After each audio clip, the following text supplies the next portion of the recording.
Dobro jutro svima, evo javljamo se ovog nedjeljnog jutra ispred zgrade Otosa. Sa mnom je danas gospodin Zvonimir Lendić, predsjednik Udruge za rekreativni biciklizam Kotrljaner, je li tako gospodine Lendić? Dobro jutro. Dobro jutro, evo svim našim gledateljima i pratiteljima tvrtke Otos.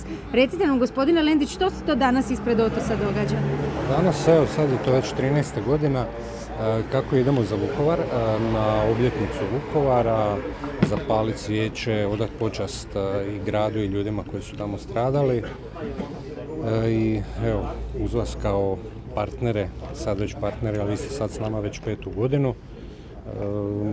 Smatram da je to i neka prirodna suradnja, pošto i vi i mi gledamo, mi kroz rekreaciju i kroz ovo čime se bavite, gledamo poboljšati kvalitetu života. A recite mi gospodine Lendić, danas voze s vama samo vaši članovi ili se pridružuju drugi sugrađani? Ne, ovo su vožnje kroz godinu u kojima mi pozivamo, znači, sve bicikliste, rekreativce i svako nam se može pridružiti. Super, koliko traje otprilike današnja vožnja? Vozi se poprilično daleko?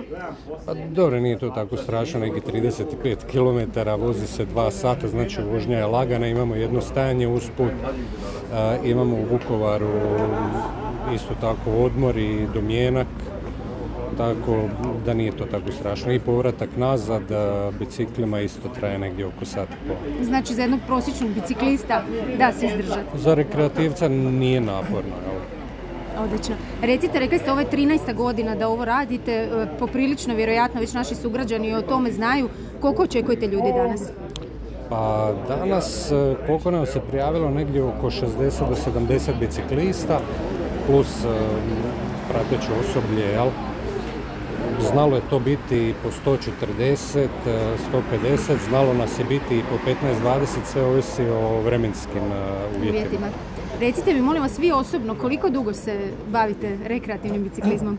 Nekih 15 godina, mislim, oduvijek sam na biciklu, ali ovako u grupi, zajedno sa ekipom, eto nekih 15 godina. I što kažete da to čini vašem tijelu i zdravlju? Gledajte, ne znam, ja se jednostavno osjećam bolje kad dođe zima, ako se ne mogu voziti ili nešto. Evo, da budem iskren, osjećam se nekako nepotpuno. Jedan dio, taj jedan segment jednostavno fali.